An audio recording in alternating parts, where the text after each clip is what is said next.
They illegally sold my 5,500-acre family ranch for $1 while I slept. Tuesday morning. Sheriff's papers at my door. Ownership gone. My great-grandfather's 1890 legacy wiped out. The thief? Cordelia Blackthorne. HOA president, real estate lawyer, white Tesla tyrant. I confronted her at the gate. Cordelia, this land's been in my family over a century. You really think you can just illegally sell it? She smirked. You read the bylaws, cowboy. It's all legal. Then she locked my cattle from our century-old springs. Let them suffer. Sold my water to contractors for $50 a truck, while charging me $800 a week to save my dying herd. The diesel stench and the dust? That's the American dream strangled by a power-hungry Karen.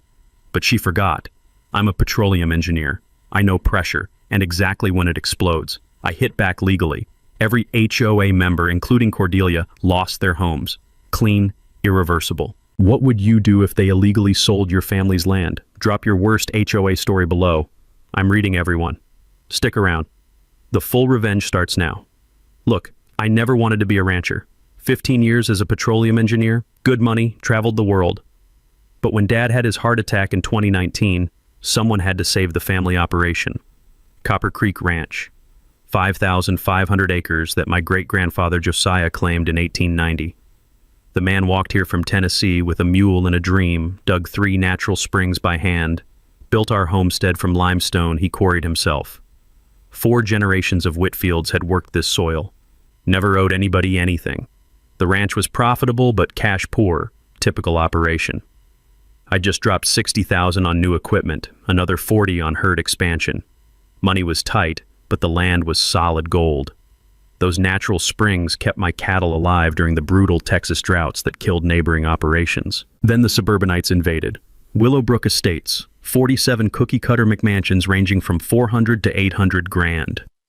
Perfect lawns you could putt on, matching brass mailboxes, HOA rules thicker than a Bible. They started building in 2019, finished in 2022, and immediately began acting like landed gentry. The smell of fresh concrete and chemical lawn treatments drifted across my pasture every morning, mixing with the natural scent of prairie grass and cattle. Progress, they called it. I called it the death of rural Texas. Their self-appointed queen was Cordelia Blackthorne. 58 years old, real estate attorney with silver hair pulled so tight it could slice diamonds. She drove that white Tesla Model S like it was a battle tank, always wore designer pantsuits that cost more than most people's monthly salary. Those ice-cold blue eyes looked at working folks like we were stains on her perfect world. The woman had serious Karen energy, the kind who calls police on kids selling lemonade, then lectures them about permits. Our first meeting happened on a Tuesday morning in March. I'm feeding cattle when I hear expensive heels clicking across my gravel driveway like machine gun fire. Cordelia marches up to my gate carrying a manila folder thick enough to stop bullets. "Mr. Whitfield," she announces without preamble, voice dripping with condescension. "We need to discuss your boundary violations." I lean against my fence post, steam rising from my coffee mug in the cool morning air. "What violations?" She opens that folder with the dramatic flair of a prosecutor presenting murder evidence. "Your cattle are illegally trespassing on Willowbrook Estates property. You need to relocate your herd immediately." "Ma'am, this fence line hasn't moved since my great-grandfather surveyed it in 1892. "Well," she smiles like a shark smelling blood. "Times change. We have professional surveys now, modern technology." She hands me legal papers that rustled like dead leaves. "According to corrected county records, the HOA legally owns 300 acres of your current grazing land, including that spring your animals use." The documents were legal gibberish designed to confuse, but the message was crystal clear. Some mysterious 1952 surveyor error suddenly needed correction, and my family's best pasture, plus the main water source, now belonged to people who thought milk came from grocery stores.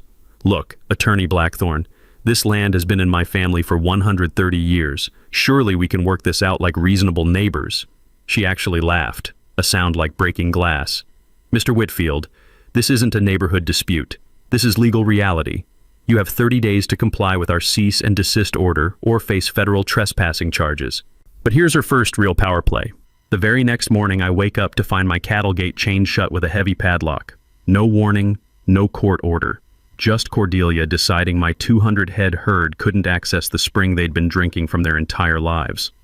Watching my cattle mill around confused and thirsty while suburbanites sipped coffee 50 yards away, that's when I knew this woman wasn't interested in justice. She wanted conquest. Within 48 hours of that padlock incident, Cordelia escalated to full legal warfare. She hired Pinnacle Land Survey, conveniently owned by her brother-in-law, Marcus Blackthorne. This wasn't just nepotism. It was organized crime with family benefits. Marcus rolled up Friday morning in trucks that kicked red dust clouds across my pasture. Expensive polo shirt, designer sunglasses, soft hands that had never touched honest work. The kind of man who'd sell his mother's grave if the price was right. "Official boundary survey," he announced, not asking permission before trampling my property with equipment worth more than most people's cars. I watched for 3 hours, photographing everything as they deliberately ignored century-old fence posts and original survey markers. These weren't surveyors. They were magicians making 300 acres of Whitfield land vanish into legal documents. 2 weeks later, their professional survey materialized. Pure fiction that cost the HOA 15 grand. According to Marcus, my family had been squatting on HOA property since Eisenhower was president. Not only did they confirm Cordelia's 300-acre theft, but they discovered an additional 50 acres that included my backup spring.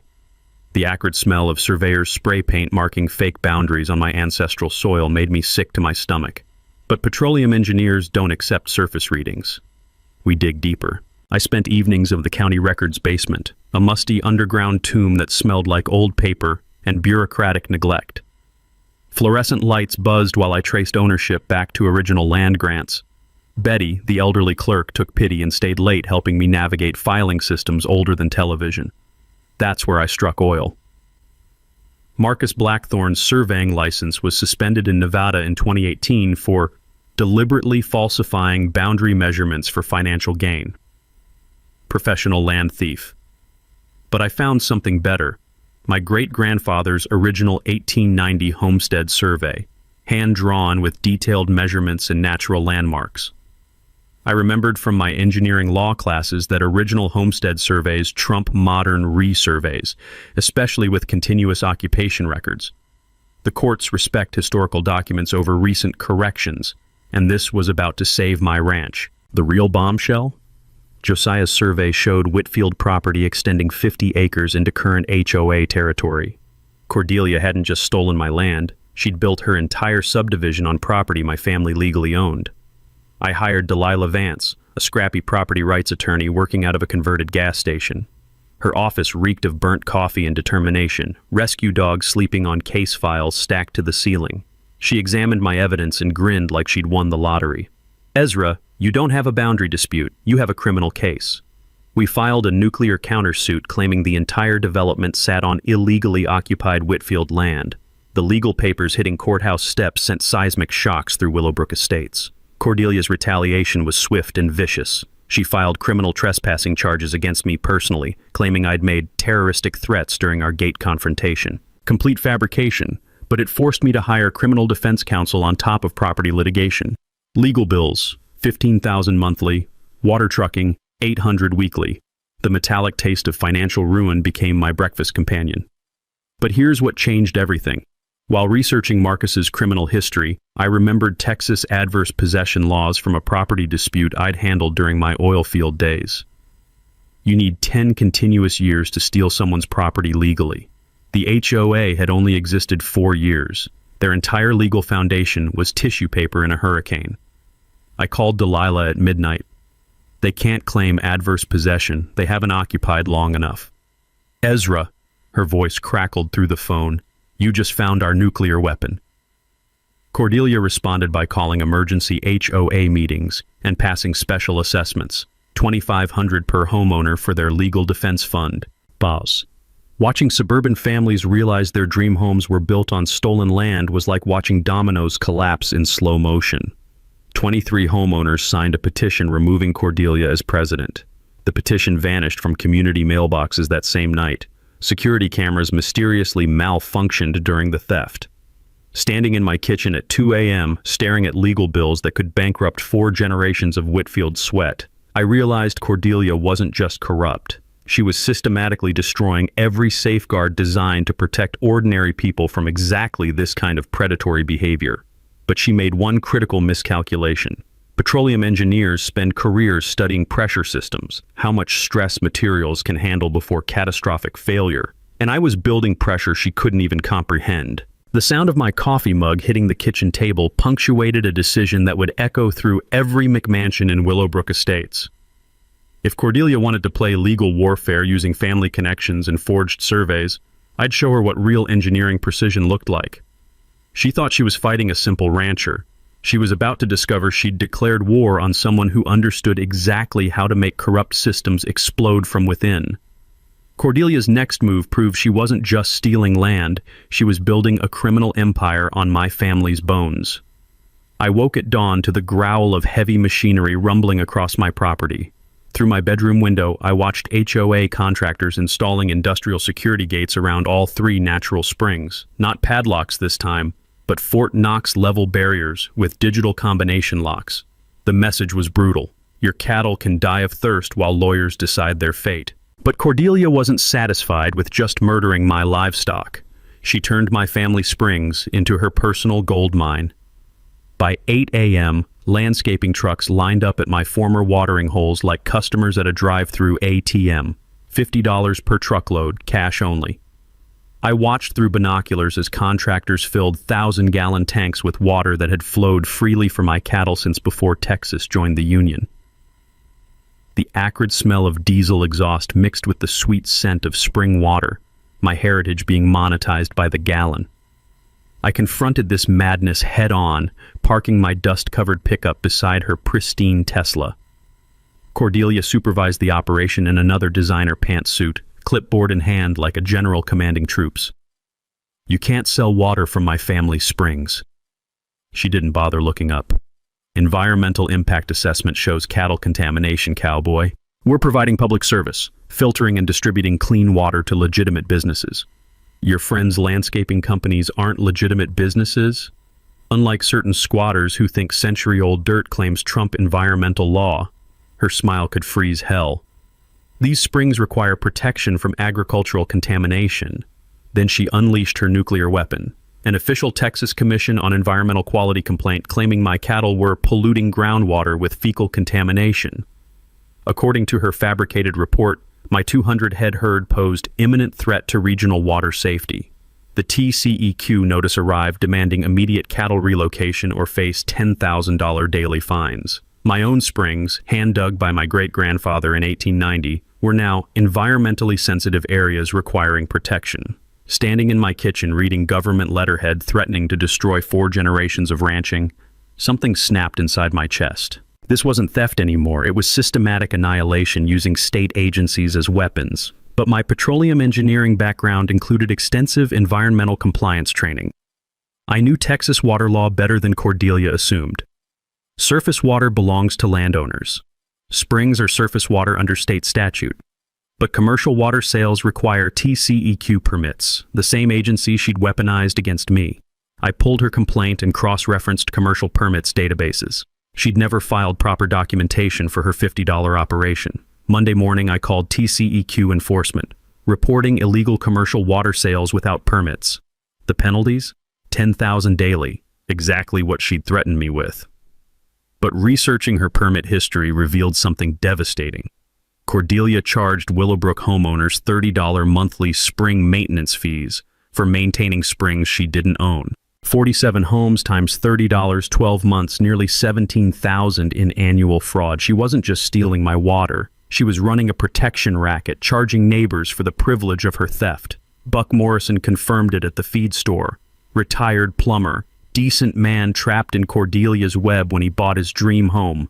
"Ezra, our water bills tripled since her spring management program," he said, loading salt blocks into his pickup bed. "Bill shows premium spring maintenance charges I never authorized." Buck slipped me photocopied HOA meeting minutes where Cordelia bragged about significant revenue streams through natural resource management, corporate speak for stealing my water and billing my neighbors. 12 homeowners threatened HOA lawsuits for financial mismanagement. Cordelia's response? Individual lawsuit threats against each disruptive element, promising financial destruction for anyone questioning her authority. Here's the game changer I discovered in those documents. She was also selling excess spring water to 3 different landscaping companies owned by HOA board members' relatives. The woman had created a closed-loop money laundering operation using my family's century-old springs. The constant rumble of diesel generators running those theft pumps became my personal hell soundtrack. Lying awake at 3 a.m. listening to machinery steal my heritage while my cattle stood thirsty 50 yards away, that's when I realized Cordelia's fatal miscalculation. She'd transformed my neighbors from neutral bystanders into fellow victims. Buck wasn't just angry about fraudulent fees. He was documenting every illegal transaction, every forged signature, every backdoor deal. A retired plumber with time, motivation, and detailed knowledge of every pipe, pump, and permit in Willowbrook Estates. The sweet irony? While Cordelia was busy stealing my water, she'd accidentally recruited my most valuable ally, a man with inside access to HOA financial records and a growing hatred for the woman bankrupting his retirement. Sometimes the enemy's greed creates exactly the weakness you need to destroy them. 3 months into our water war, Cordelia decided subtlety was for suckers. Time for total annihilation. She filed a motion for summary judgment claiming complete ownership of 350 acres. Not just disputed boundaries anymore, but a massive chunk including my main pasture, 2 springs, and the stone foundation my great-grandfather laid with his bare hands in 1890. The real gut punch? She demanded $45,000 back rent for every month my cattle had grazed HOA property since 2019. 3 years times 12 months, over $1.5 million in retroactive fees for my own land. But the killing stroke was buried in legal fine print. Immediate seizure of livestock assets recommended to secure payment of outstanding obligations. Cattle seizure. The sheriff confiscating my 200-head herd as collateral for grazing on my own ranch. Reading those papers at my kitchen table, the rich aroma of morning coffee curdled in my stomach. This wasn't legal strategy. It was financial execution dressed in court documents. But petroleum engineers thrive on analyzing complex systems under pressure, and Cordelia's machine was showing hairline cracks that could split her empire wide open. I dove into Secretary of State corporate filings, following paper trails through shell companies like breadcrumbs through a forest of fraud. The original HOA incorporation told a fascinating story. Willowbrook Estates was never legally authorized to expand beyond its original 200-acre footprint. Those disputed 300 acres of Whitfield land had never been properly transferred into HOA ownership. Cordelia's boundary amendments were filed without required homeowner votes, violating HOA bylaws and state corporate law simultaneously. Every legal action was built on a foundation of forged documents. But then I discovered her masterpiece of criminal genius. Willowbrook Land Management LLC, a shell company where Cordelia had secretly transferred the disputed 350 acres from HOA ownership to her personal control. For $1. She'd literally sold HOA assets to herself without homeowner knowledge or consent. My engineering courses included enough corporate law to recognize this as textbook breach of fiduciary duty. Directors can't sell company property to themselves without unanimous approval and fair market valuation. Cordelia had violated both requirements while pocketing prime real estate through paperwork manipulation. The elegant criminality was almost artistic. File fake boundary expansions, claim HOA ownership of my land, then sell that ownership to her personal LLC. Triple-layered fraud stacked like a house of cards in a hurricane. Delilah Vance had been researching similar cases during late-night strategy sessions in her cluttered office. Found precedent that nukes her operation, Ezra. Morrison versus Lakeside HOA, 2019. When HOA incorporation is voided for fraud, all liens and assessments become unenforceable. That's when the trap clicked into perfect focus. Fraudulent HOA incorporation meant every homeowner assessment, every legal fee, every spring maintenance charge became legally void. Better yet, under Texas joint liability statutes, individual homeowners become personally responsible for their board's criminal actions. I could place liens on every house in Willowbrook Estates, but I needed Cordelia to commit one final, undeniable act of fraud, something so brazen that even her purchased judges couldn't whitewash it. So I did something that looked like insanity. I surrendered. My attorney filed papers dismissing all counterclaims, publicly acknowledging HOA's superior legal position. Channel 8 News reported the rancher had abandoned his fight against suburban progress. Cordelia swallowed the bait like a starving fish. She started calling my ranch Future Amenities Land in HOA newsletters. Golf course architects received consulting contracts. Victory party venues were booked. Custom champagne flutes ordered with Willowbrook Estates, where law prevails, engraved in gold script. While she planned her coronation, I was quietly constructing her gallows. Buck Morrison had evolved into my deep cover intelligence asset. The retired plumber accessed HOA financial records, meeting minutes, and private communications from board members who trusted him as harmless old-timer. "She's bringing in those Dallas lawyers for the hearing," Buck whispered during a hardware store encounter, his voice barely audible over the metallic symphony of clanking tools. "Talking about making a public example. Wants cameras there to document your humiliation." Perfect. Public hearings meant public records, witnesses, media coverage of her confession under oath. The sweet irony was crystallizing. While Cordelia orchestrated my financial execution, she was unknowingly building the stage for her own legal suicide. Because petroleum engineers understand something fundamental about pressure systems, the more force you apply to flawed materials, the more spectacular the explosion becomes when everything finally fails. And I was about to demonstrate that principle using her own fraudulent empire as the demolition charge. While Cordelia planned her victory celebration, Buck Morrison was quietly photocopying the documents that would end her criminal career. The retired plumber had keys to the HOA office and 40 years of instinct for finding leaks. This leak was Cordelia's arrogance. She'd documented every fraudulent transaction like a serial killer keeping trophies. Buck slipped into my kitchen Tuesday night carrying a manila envelope that felt heavy as a tombstone. The smell of photocopier toner mixed with his nervous sweat filled my kitchen. "Ezra, you need to see this before deciding whether to keep fighting."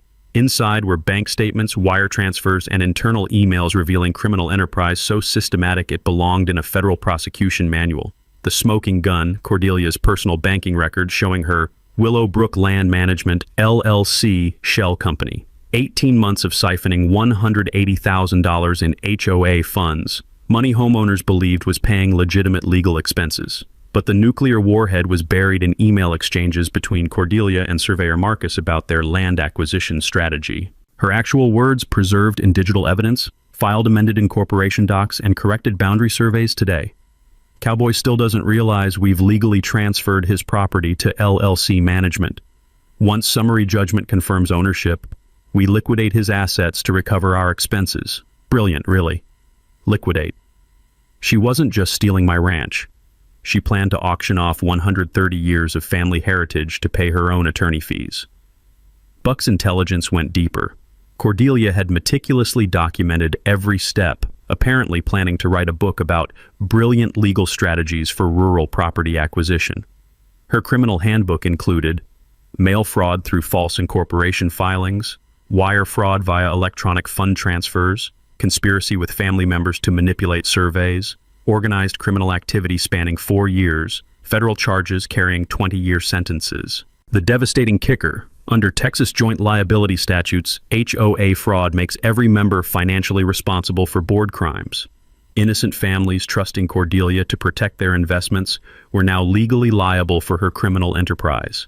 I could place $1.2 million in liens against individual homes, forced sales, foreclosures, financial ruin for people who'd never asked to join Cordelia's war against my family. Sitting at my kitchen table surrounded by evidence, the bitter taste of cold coffee mixing with the metallic tang of righteous fury, I faced a choice that would define my character forever. Option 1, nuclear revenge. Bankrupt every homeowner in Willowbrook Estates. Scatter 47 families across 3 counties, leaving suburban ruins where dreams once flourished. Option 2, precision surgery. Target only the guilty while protecting innocent neighbors manipulated by a criminal they'd trusted with their life savings. Buck's weathered face waited for my decision. This decent man had risked everything exposing corruption not for revenge, but because justice mattered more than personal safety. How many homeowners actively supported her land grab? 7 voted for boundary expansion. He produced meeting minutes. Rest either opposed or didn't understand the vote. She bulldozed objections and rushed approval. 7 guilty parties. 40 innocent families. The engineering solution crystallized perfectly. Use Cordelia's own fraudulent system for surgical removal of cancer while preserving healthy tissue. Federal RICO laws allowed targeting only knowing participants in criminal conspiracy. I could destroy Cordelia's life, bankrupt her 7 collaborators, and offer protection to innocent homeowners in exchange for testimony against their betrayer. The beauty of legal precision: justice served cold, calculated, and absolutely devastating to anyone who'd stolen from my family, while protecting neighbors who'd been victims of the same criminal I was hunting. Sometimes the sweetest revenge is perfectly, surgically legal. The next 3 weeks transformed my kitchen into a war room that would shame Pentagon strategists. Delilah Vance moved her entire practice to my ranch, legal documents carpeting every surface like battlefield maps. The rich aroma of burnt coffee mixed with printer ink and pure determination while we constructed the most devastating fraud case in Texas HOA history. My grandmother's dining table vanished under evidence boxes, whiteboards covered every wall with criminal network flowcharts, and photocopiers hummed their mechanical symphony of approaching justice. I assembled a team that would make the Avengers jealous. Delilah commanded property rights and civil RICO warfare. Marcus Webb, former federal prosecutor turned criminal attorney, coordinated law enforcement liaisons. Buck Morrison supplied insider intelligence and witness recruitment. Iris Lucy, HOA treasurer turned forensic accountant, had spent months secretly documenting Cordelia's financial crimes with accountant's precision. The strategy required synchronized strikes across multiple fronts like D-Day planning.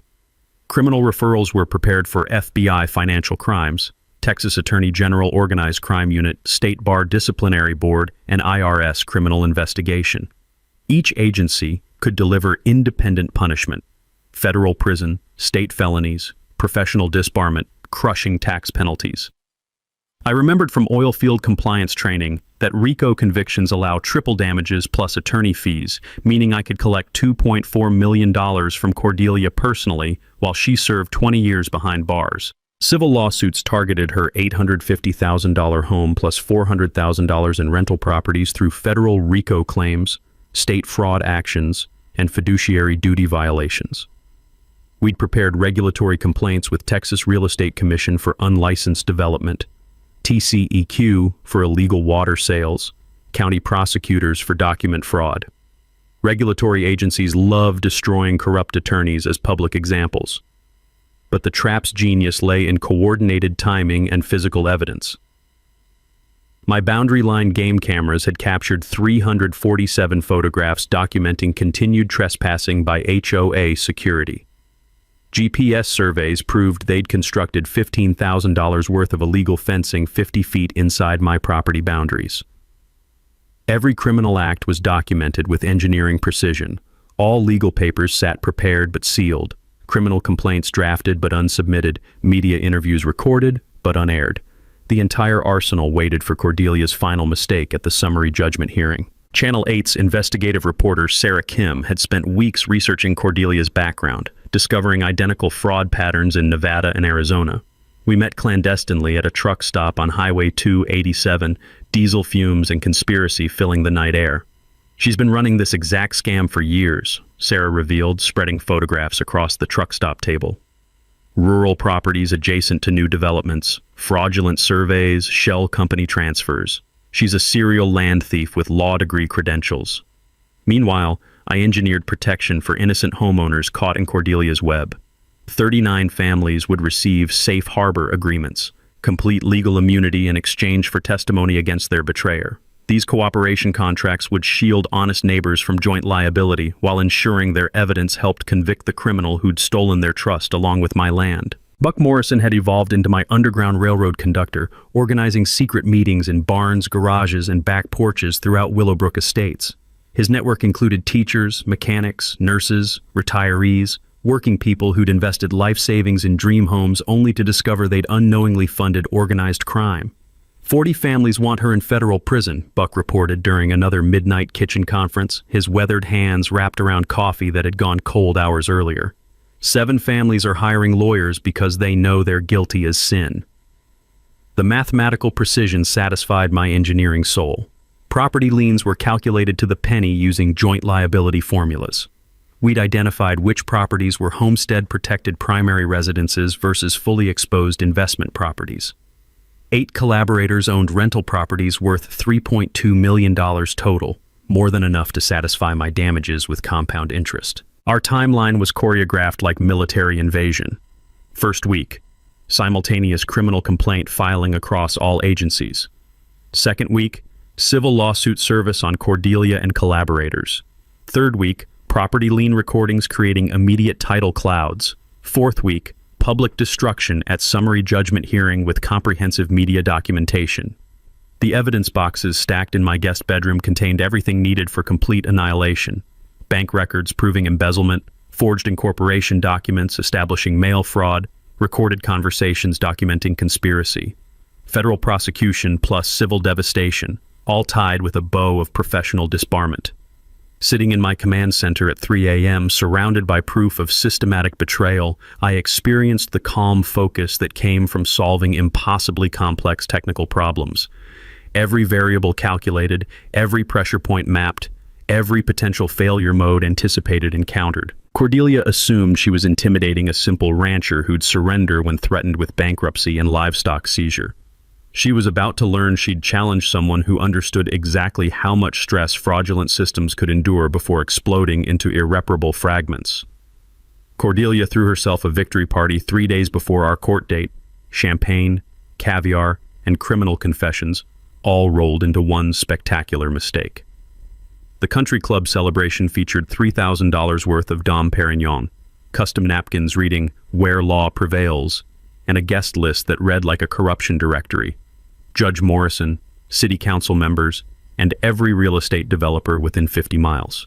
Buck Morrison worked that party like undercover FBI, recording conversations while refilling champagne flutes. The audio he captured was prosecutorial gold. Moving boundary lines is child's play when you understand rural property law, Cordelia's voice carried across the room, crystal clear above clinking glasses. These cattle ranchers are too backward to comprehend modern legal strategies. Next week, I'll own his entire operation and auction everything to recover my expenses. She was literally toasting her own criminal conspiracy in front of witnesses.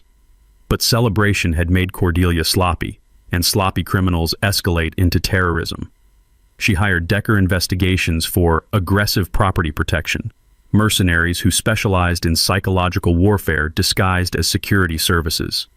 Their tactics were straight from military harassment manuals. Spotlight trucks parked on my boundary at 3 a.m., running diesel generators that sounded like attack helicopters hovering over my bedroom. Million candle power searchlights swept through my kitchen windows during dinner, turning family meals into interrogation scenes. The constant diesel exhaust mixed with the metallic taste of adrenaline that comes from being hunted on ancestral ground. Security guards followed my truck to town, maintaining precisely legal distances, patrolled my fence lines with surveillance cameras, and documented my every movement like I was a terrorist suspect rather than a rancher defending his heritage. But their fatal mistake was escalating from harassment to sabotage. My phone rang at 4 a.m. with my neighbor's panicked voice. "Ezra, your cattle are wandering Highway 287 in the dark." 30 head of my herd had somehow escaped their pasture, creating a traffic nightmare that could have killed entire families driving to early morning shifts. I threw on clothes and raced to the highway, heart pounding as I imagined station wagons full of kids hitting 1,000-pound bulls at 60 miles per hour. Deputy Jake Hendricks arrived with emergency flares, helping me guide confused cattle off asphalt while documenting the clean wire cuts that proved deliberate sabotage. Someone had precision cut my fence with bolt cutters, timing the release for maximum danger. "This wasn't weather damage or wildlife," Jake said, examining severed wire under his flashlight. "Someone wanted your cattle on that highway during rush hour."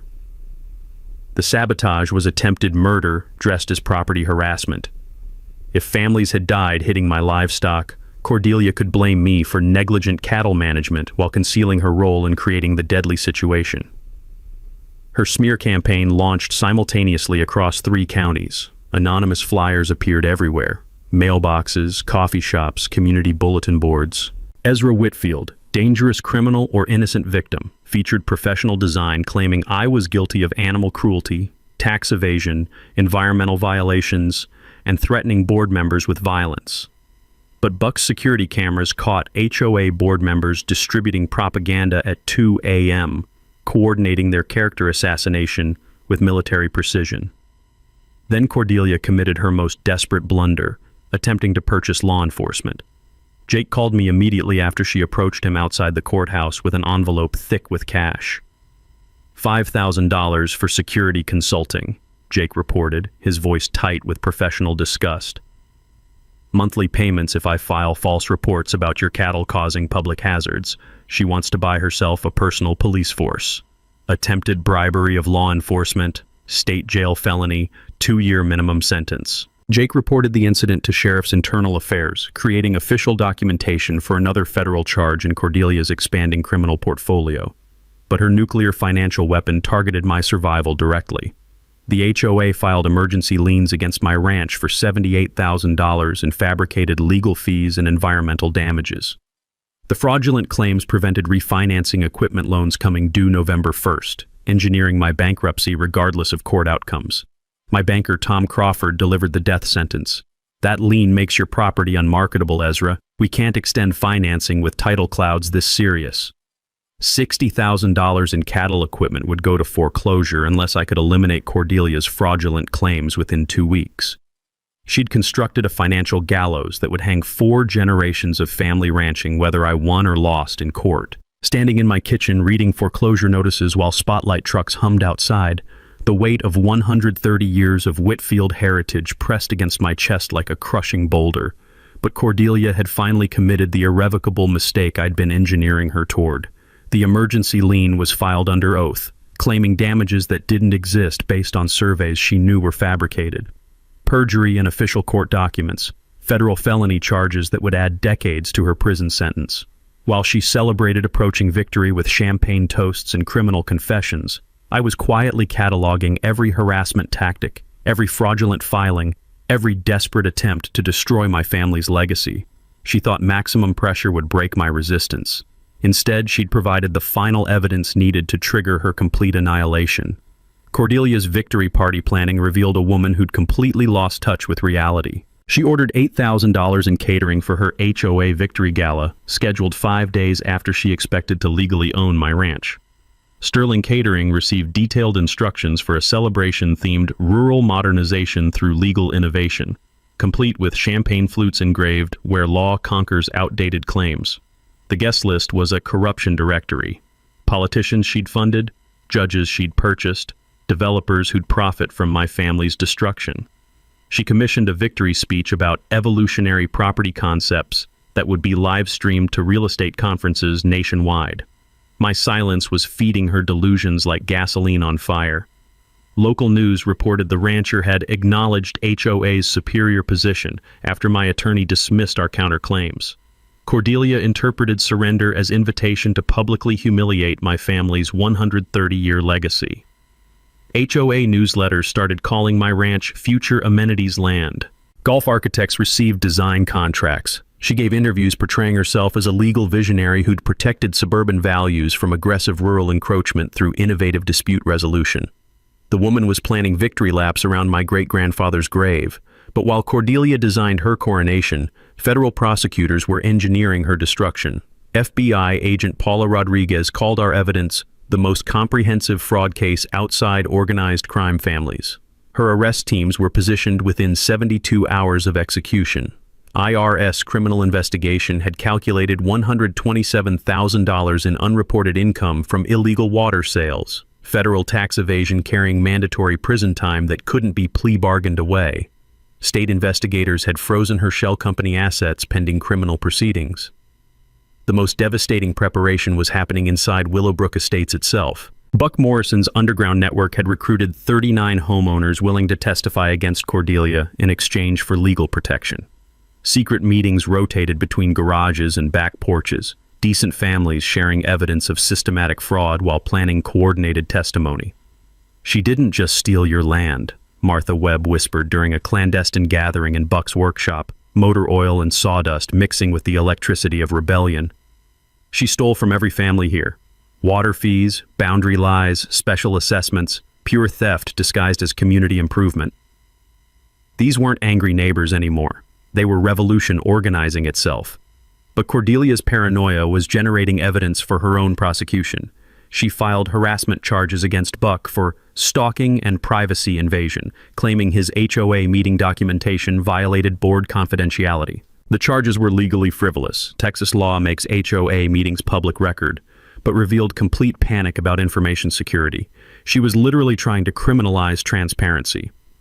Her legal costs had exploded beyond $340,000, forcing another emergency assessment of $7,200 per homeowner. 6 families immediately listed homes rather than fund criminal enterprise. When 41 residents signed petitions demanding her removal, Cordelia's response was nuclear: individual lawsuit threats against every signatory for defamation and conspiracy to undermine legitimate governance. She was threatening to bankrupt her own neighbors for exercising democratic rights. October 14th brought her most desperate gambit, demanding my immediate arrest for contempt through continued intimidation. She submitted fabricated voicemails and doctored emails as evidence of terroristic threats during confrontations that never happened. The manufactured evidence was so obviously fake that even corrupt judges would struggle accepting it. But Cordelia had abandoned rational strategy. She wanted me in jail before the hearing, eliminating courtroom surprises. Each fabricated document created another federal charge: obstruction of justice through falsified court evidence. As October 15th approached, her behavior became unhinged. Additional security cameras aimed at my house, frivolous noise complaints about cattle, demands for hourly sheriff patrols of my property line for public safety violations. The calculating criminal mastermind who'd started this war was ending it as paranoid, desperate felon generating evidence for her own conviction.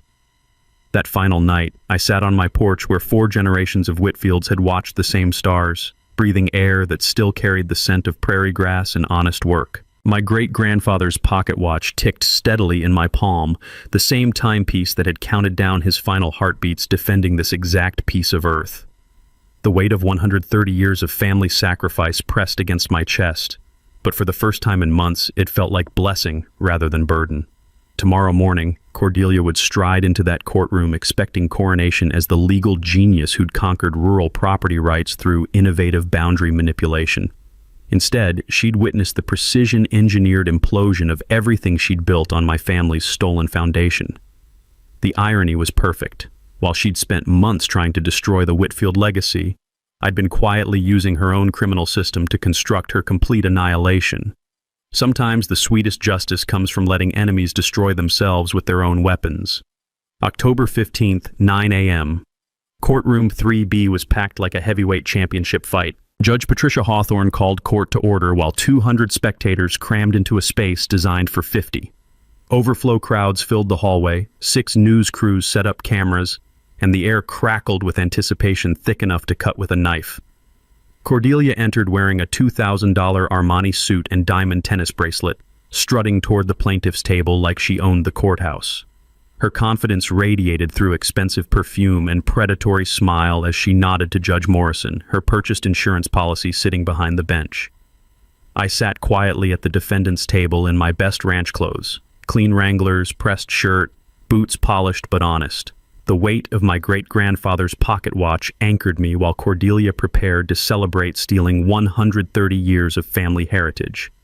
"Your Honor," Cordelia announced, rising with theatrical flair, "this is simple trespassing by a desperate man who refuses to accept legal reality."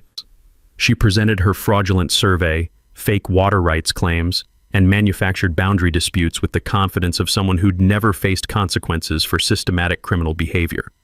The defendant has willfully ignored lawful court orders, continued illegal occupation of HOA property, and threatened board members with violence. She continued, each lie delivered with perfect legal polish. Then came her fatal mistake. All HOA filings were completely legitimate and properly authorized by unanimous board vote, she declared under oath, staring directly at Judge Morrison. Every boundary amendment was legally executed according to state corporate law. Perjury, on the record, in front of witnesses and media cameras. At 9:30 a.m., Delilah Vance rose from our table carrying evidence that would end Cordelia's criminal career. "Your Honor, we have new evidence of systematic fraud that changes everything about this case." FBI agent Paula Rodriguez entered the courtroom wheeling a cart loaded with evidence boxes while the gallery erupted in confused murmurs. Cordelia's face went white as courthouse marble. Judge Morrison looked genuinely bewildered. "Counselor, this is highly irregular." "Your Honor," Delilah interrupted. "We're presenting evidence of federal crimes that void this entire proceeding." The evidence avalanche began.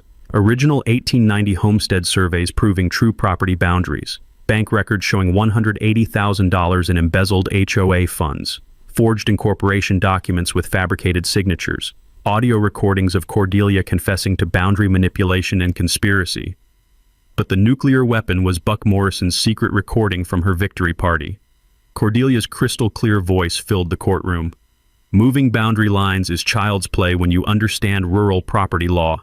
These cattle ranchers are too backward to comprehend modern legal strategies. Next week, I'll own his entire operation and auction everything to recover my expenses." The gallery gasped audibly. Several homeowners started crying. Cordelia's attorney frantically shuffled papers while his client's recorded confession destroyed any possible defense. At 10:15 a.m. FBI, Agent Rodriguez announced federal charges.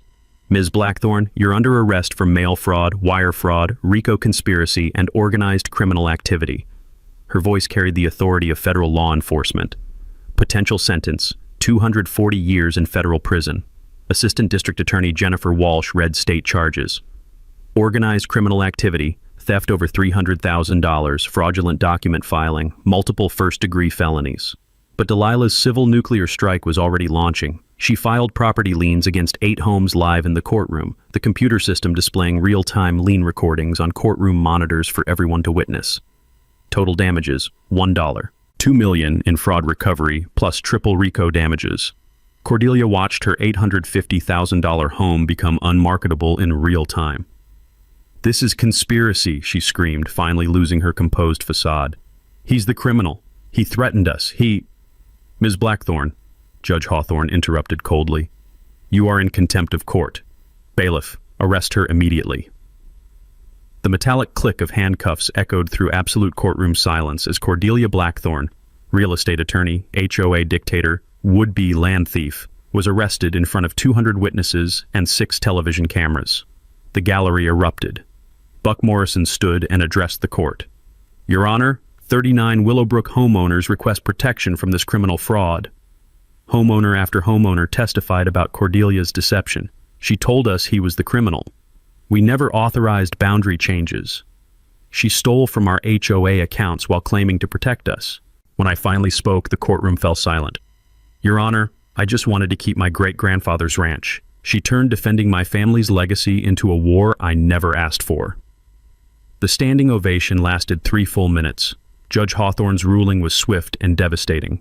Summary judgment denied for plaintiff, counter motion granted for defendant, complete ownership confirmed. HOA incorporation voided due to fraudulent foundation. All restrictions on disputed property removed within 48 hours. At 12:30 p.m., Cordelia was led away in sheriff's van while I stood on courthouse steps, my family's land finally secure after 6 months of legal warfare. The last image burned into my memory. Cordelia's face pressed against the van window, watching her criminal empire collapse into rubble while justice was finally, perfectly served.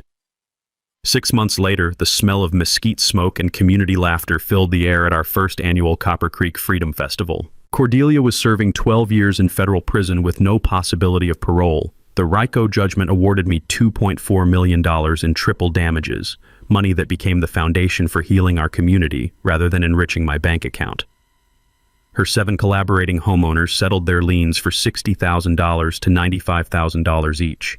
Their forced home sales funding a victim compensation program that helped innocent families recover from her systematic fraud.